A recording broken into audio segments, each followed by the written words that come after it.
प्यारे विद्यार्थियों नमस्कार। स्वागत है आप सभी का आपके अपने चैनल गोल्डन पाठशाला में। दोस्तों, national means comparative scholarship exam 2024-25 के लिए आज की इस वीडियो में सामाजिक अध्ययन का एक महत्वपूर्ण मॉडल पेपर आप सभी के लिए प्रस्तुत है।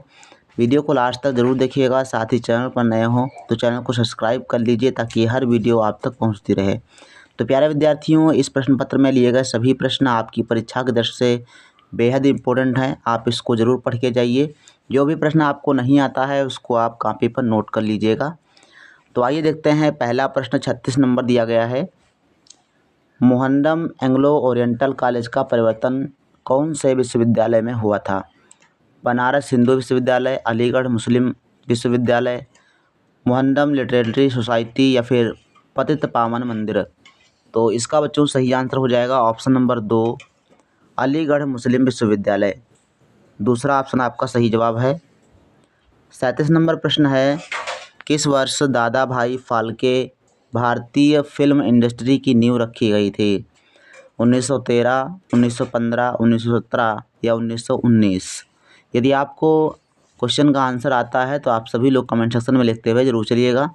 लास्ट में आप लोग बताइएगा कितने क्वेश्चन आपके सही हुए हैं।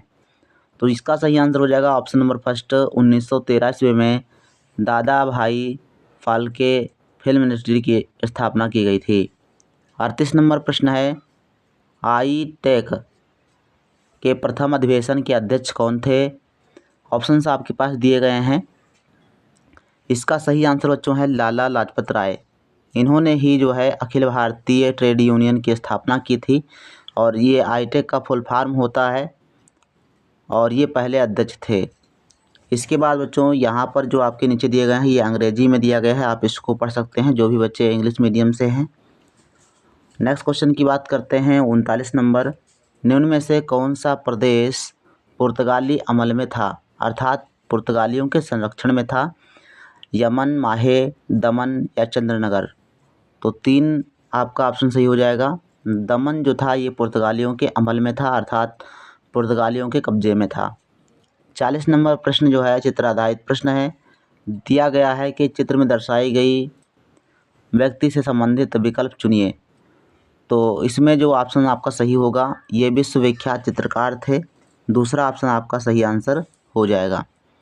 अगला प्रश्न बच्चों है 41 नंबर, स्वतंत्र भारत में मराठों का समावेश कब हुआ था? 1954, 1961, 1947 या फिर 1948? तो इनका समावेश बच्चों हुआ था 1948 में। चौथा ऑप्शन सही हो जाएगा। 42 नंबर प्रश्न है, निम्न घटनाओं को कालक्रम के अनुसार दर्शाए गए विकल्प को चुनिए। तो यहाँ पर देखो जो सबसे पहले घटना हुई थी वो बच्चों हुई थी, अंग्रेज़ों ने बंगाल विभाजन को रद्द कर दिया था। दूसरा आपका आ जाएगा पहले नंबर पर। और उसके बाद जो है भाषावार प्रांत रचना की मांग उठाई गई थी लोकमान्य तिलक द्वारा। और इसके बाद जो है आएगा आपका दार कमीशन की स्थापना और लास्ट में आपका राज्य पुनर्रचना आयोग। तो इसमें पहला ऑप्शन सही हो जाएगा। इसको आप याद कर लीजिए क्योंकि इम्पोर्टेंट प्रश्न है, यहाँ से अलग से प्रश्न भी आपसे पूछा जा सकता है। क्वेश्चन नंबर 43 है, नेहरू प्रतिवेदन के संबंध में गलत विकल्प चुनिए। कौन सा गलत है जो नेहरू प्रतिवेदन में नहीं दिया गया था और इसमें दिया गया है? तो वो गलत हो जाएगा। वयस्क मतदान पद्धति लागू करें, ये सही है। उत्तरदायी सरकार की स्थापना करें, भारतीय नागरिकों को मौलिक अधिकार दें या भाषावार प्रांत रचना करें? तो इसका बच्चों सही आंसर है ऑप्शन नंबर 2, उत्तरदायी शासन या सरकार की स्थापना करें। 44 नंबर प्रश्न है, निम्न में से किस सत्याग्रह के समय ब्रिटिश सरकार ने सैनिकी कानून लागू किया था? तो ये बच्चों था सोलापुर का सत्याग्रह। दूसरा ऑप्शन आपका सही आंसर हो जाएगा। अगला प्रश्न है 45 नंबर, किस योजना के पश्चात राष्ट्रीय कांग्रेस के स्वतंत्रता प्राप्ति हेतु आंदोलन प्रखर करने का संकल्प लिया गया था? वेबल योजना, क्रिप्स योजना, माउंटबेटन योजना या फिर त्रिमंत्री योजना? तो सही आंसर है ऑप्शन नंबर 2, क्रिप्स मिशन योजना के बाद जो है भारतीय कांग्रेस ने स्वतंत्रता आंदोलन को और तेज कर दिया था। 46 नंबर प्रश्न कहता है कि निम्न में से कौन सा मुखपत्र बंगाल प्रांत में गर्मपंथी विचारकों का प्रमुख मुखपत्र था। तो इसका सही आंसर है ऑप्शन नंबर 4, अमृत बाजार पत्रिका। क्वेश्चन नंबर 47, छत्रपति शिवाजी की महत्ता बताने वाली किताब किसने लिखी थी? लाला लाजपत राय, रविन्द्रनाथ टैगोर, लोकमान्य तिलक या फिर महात्मा फूले? तो सही आंसर है option number first, Lala Lajpat Rai ने। नेक्स्ट क्वेश्चन की बात करते हैं। क्वेश्चन नंबर 48 है, निम्न में से कौन से किले का नाम छत्रपति शिवाजी महाराज ने विशालगढ़ रखा था? तो इसमें सही आंसर बच्चों है ऑप्शन नंबर 4। इसको ध्यान रखेंगे, इम्पोर्टेंट है। 49 नंबर प्रश्न है, श्री शिव भारत ये संस्कृत भाषा में शिव चरित्र किसने लिखा था? तुलसीदास, महाकावती, कवि परमानंद या निकोलस मानुची? तो शिव भारत ये लिखा था कवि परमानंद ने। तीसरा ऑप्शन सही हो जाएगा। 50 नंबर प्रश्न है, पुणे के अनाथ बालिकाश्रम को भेंट के हमें किस महान नेता की याद आती है? भेंट करने पर किस महान नेता की याद आती है? तो इसका सही आंसर होगा बच्चों ढोडो केशव कर्वे की। दूसरा ऑप्शन सही आंसर हो जाएगा। 51 नंबर प्रश्न है, मध्यावधि चुनाव का मतलब क्या है? ऑप्शन दिए गए हैं, हर 5 वर्ष के बाद होने वाले चुनाव, सांसद सदस्य ने इस्तीफा देने के बाद होने वाले चुनाव, आपातकाल में किए गए चुनाव या फिर मुदत पूर्व लोकसभा विसर्जित करने के कारण लिए गए चुनाव। तो चौथा ऑप्शन इसका सही है, इसे कहते हैं मध्यावधि चुनाव। 52 नंबर क्वेश्चन है, संविधान सभा के अभिप्रायों के अनुसार मूल प्रारूप में परिवर्तन करने का कार्य किसने किया था? तो इसका सही आंसर है बच्चों ऑप्शन नंबर फर्स्ट, डॉक्टर बाबा साहब अम्बेडकर ने। 53 नंबर क्वेश्चन की बात करते हैं तो लिखा है, लोकसभा के इस विषय में गलत विधान का विकल्प चुनो। अर्थात जो गलत कह रहा है उसका विकल्प चुनना है। लोगों द्वारा सीधे प्रतिनिधि का चुनाव होता है, ये सही है। सदन की सदस्य संख्या निश्चित होती, ये भी सही है। सदस्य का कार्यकाल 6 वर्षों का होता है, निश्चित काल के पश्चात चुनाव होते हैं। तो लोकसभा में जो कार्यकाल सदस्यों का होता है वो 5 साल के होता है और यहाँ पर लिखा है कि 6 वर्ष के लिए, इसलिए ये कथन गलत हो जाएगा। तो तीसरा ऑप्शन आपका राइट आंसर हो जाएगा। 54 नंबर प्रश्न है, निम्नलिखित में से कौन से पद का समावेश भारतीय प्रशासनिक सेवाओं में नहीं होता? जिलाधिकारी, महापौर, तहसीलदार या फिर महानगरपालिका आयुक्त? तो महापौर का जो चुनाव होता है ये जनता द्वारा होता है ना, बाकी जिलाधिकारी, तहसीलदार ये सभी भारतीय प्रशासनिक सेवाओं में आते हैं। अर्थात इनकी एक परीक्षा होती है, उसके पश्चात इनको चयनित किया जाता है। 55 नंबर प्रश्न है, महाराष्ट्र विधिमंडल का बजट विषयक अधिवेशन सत्र में होता है, कहाँ पर होता है? मुंबई, नागपुर, औरंगाबाद या पुणे? तो ये हो जाएगा आपका मुंबई में। पहला ऑप्शन सही है। क्वेश्चन नंबर 56 है, पृथ्वी के आंतरिक भागों के विविध परतों में पाए जाने वाले तत्वों का घनता के अनुसार कम से अधिक घनता दर्शाने वाले विकल्प चुनना है। तो कम से अधिक यानी सबसे कम जिसमें हो उसको पहले होना चाहिए। तो सिलिका सबसे कम होती है, उसके बाद मैग्नीशियम, उसके बाद निकिल, फिर फेरस। तो दूसरा ऑप्शन सही आंसर हो जाएगा। 57 नंबर प्रश्न है, जमीन से महासागरीय तल के तरफ जाते हुए गहराई के अनुसार कम से अधिक गहराई वाला विकल्प चुनो। यानी जब हम महासागर में जाते हैं ज़मीन से सागर की तरफ, तो जब हम आगे बढ़ेंगे तो कम गहराई से लेकर अधिक गहराई वाला विकल्प कौन सा होगा? देखो सबसे पहले आएगा महाद्वीपीय मग्न तट, यानी महाद्वीप के द्वारा जो भाग जो है केवल पानी उसमें भर जाता है लेकिन ज़्यादा गहराई नहीं होती है, मग्न तट होता है वो। महाद्वीपीय ढाल उसके बाद आता है, फिर महासागरीय खाइयाँ आएंगी, फिर महासागरीय गर्त आएगा। तो जो महासागरीय गर्त होता है वो सबसे गहरा भाग होता है। तो इसका चौथा ऑप्शन सही आंसर हो जाएगा। 58 नंबर प्रश्न है, पूर्ण सागर जल के पुनर्वितरण के लिए कितने वर्षों की कालावधि लगती है? तो संपूर्ण सागर जल के पुनर्वितरण के लिए लगभग 500 वर्षों का टाइम लगता है। तीसरा ऑप्शन आपका सही आंसर हो जाएगा। नेक्स्ट क्वेश्चन है, योजनाबद्ध शहर और देशों की उचित जोड़ियां दर्शाने वाला विकल्प चुनो। तो यहाँ पर देखो भुवनेश्वर भारत, तो भुवनेश्वर कहाँ है? भारत में है। और वाशिंगटन डीसी ये अमेरिका में है, संयुक्त राज्य अमेरिका। और सियोल जो है ये दक्षिण कोरिया में। तो इसी हिसाब से आप बना सकते हो।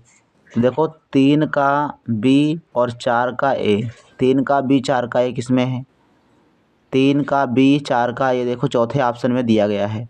ठीक, तो चौथा ऑप्शन आपका राइट आंसर हो जाएगा।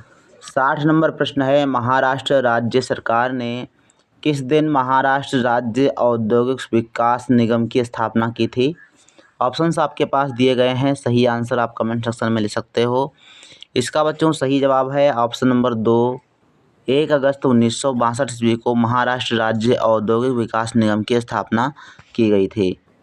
61 नंबर प्रश्न है, जनसंख्या वितरण पर परिणाम करने वाले कारकों की गलत जोड़ी पहचानो। तो कौन सी जोड़ी ऐसी है जो जनसंख्या वितरण को प्रभावित नहीं करती? तो इसमें आपका सही आंसर हो जाएगा ऑप्शन नंबर 3, राजनीतिक कारण, धर्म, रूढ़ि और परंपराएं ये किसी भी क्षेत्र की जनसंख्या को प्रभावित नहीं करती हैं। 62 नंबर प्रश्न है, हवा के स्वरूप के आधार पर असंगत हवा का नाम पहचानो। मिस्टल, बोरा, पाम्पेरो या फोन। तो जो फोन है ये आपकी अलग हो जाएगी, ऑप्शन नंबर 4 सही आंसर हो जाएगा। 63 नंबर प्रश्न है, छागोस का पठार कौन से महासागर में है?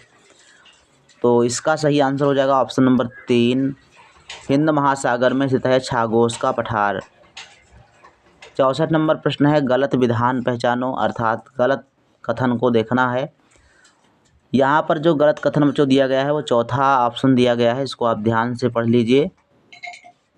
किसी भी देश के विकास में जनसंख्या आवश्यक घटक नहीं होती है, ये कारण गलत दिया गया है। बाकी देखो पहला ऑप्शन, विपुल संसाधनों के क्षेत्र में जनसंख्या अधिक होती है, अनुकूल जलवायु का अभाव अथवा भूमि अधिक असमतल हो तो जनसंख्या कम होती है, बिल्कुल सही है। देश की जनसंख्या और क्षेत्रफल के अनुपात को जनसंख्या घनत्व कहा जाता है। ठीक, तो ये कथन जो है 3 सही दिए गए हैं, चौथा कथन गलत है। क्वेश्चन नंबर 65 है, निम्न में से कौन सा घटक ज्वालामुखी के विस्फोट के दौरान बाहर नहीं पड़ता, अर्थात बाहर नहीं निकलता है? अति गर्म लावा, भाप, स्तरीय पत्थर या फिर गैस। तो तीसरा ऑप्शन आपका सही आंसर हो जाएगा स्तरीय पत्थर। 66 नंबर प्रश्न है, 1 घन मीटर वायु में निरपेक्ष आर्द्रता 20 ग्राम प्रति घन मीटर होगी और वाष्प धारण क्षमता 30 ग्राम प्रति घन मीटर होगी, तो वायु की सापेक्ष आर्द्रता कितनी होगी? तो इसका बच्चों आंसर आएगा ऑप्शन नंबर 4, 66.66%। अगला प्रश्न है 67 नंबर, यहाँ पर कुछ विशेषताएं दी गई हैं। प्रश्न कहता है कि नीचे दी गई तालिका के प्राकृतिक वनस्पति जलवायु मानवीय विकास के आधार पर योग्य प्राकृतिक प्रदेश चुनो। यहाँ पर जलवायु देखो दी गई है कि ग्रीष्म काल में तापमान 35 डिग्री सेंटीग्रेड होता है और शीत काल में 24 डिग्री सेंटीग्रेड हो जाता है। प्राकृतिक वनस्पति की बात करें तो यहाँ पर विरल वृक्ष पाए जाते हैं और पेड़ में फुनगी की छाते के आकार के दिखाई देते हैं। और मानवीय जीवन की बात करें तो मिट्टी की दीवार और घास के छप्पर जो है होते हैं और मकानों में खिड़कियां नहीं होती। तो ये जो देखा जाए तो ओवरऑल ये विशेषताएं होती हैं घास के प्रदेश सूडान में। ऑप्शन नंबर दूसरा इसका सही आंसर हो जाएगा। 68 नंबर प्रश्न है, 1 घन मीटर वायु की निरपेक्ष आर्द्रता 15 ग्राम प्रति घन मीटर होगी और वाष्प धारण क्षमता 15 ग्राम घन मीटर होगी, तो वायु के सापेक्ष आर्द्रता कितनी है? तो इसका बच्चों सही आंसर होगा ऑप्शन नंबर फर्स्ट 225 जो है %। नेक्स्ट क्वेश्चन की बात करते हैं। क्वेश्चन नंबर 69 दिया गया है, गर्म और ठंडी धाराएं जहां एकत्र आती हैं उन क्षेत्रों में निम्नलिखित में से कौन सा परिणाम होता है? पवन का निर्माण, घना कोहरा, वनस्पति शैवाल एवं प्लांक में कटाव या फिर तीव्र ठंडी। तो ऐसे स्थानों पर जो है घना कोहरा छा जाता है। ऑप्शन नंबर 2 आपका सही आंसर हो जाएगा। 70 नंबर प्रश्न है, निम्न में से कौन सा प्रकार व्यापारिक खेती का उदाहरण नहीं है? विस्तृत कृषि, गहन कृषि, बागवानी कृषि या फिर मंडी बागानी कृषि। तो सही आंसर है बच्चों ऑप्शन नंबर 2, गहन कृषि में को व्यापारिक खेती नहीं कहा जाता है। तो इसका दूसरा ऑप्शन सही आंसर हो जाएगा। नीचे जो बच्चों प्रश्न 71 नंबर दिया गया है ये गणित का है और इन गणित के प्रश्नों को हमने पहले ही सॉल्व करा दिया है। तो अगर आपने वीडियो नहीं देखे हैं तो डिस्क्रिप्शन में लिंक दिया गया है या फिर आप डायरेक्ट होम पेज पर जा कर के देख सकते हो। और महाराष्ट्र NMS एग्ज़ाम 2023 का ये बच्चों ओरिजिनल पेपर था। आशा है कि इसी प्रकार के प्रश्न आपकी परीक्षा में आएंगे। तो आप सभी लोग वीडियो को अपने दोस्तों के साथ शेयर कर दीजिए और सभी प्रश्नों को अच्छे से तैयार कर लीजिए। मिलते हैं फिर नेक्स्ट वीडियो में, तब तक के लिए धन्यवाद। जय हिंद, वंदे मातरम।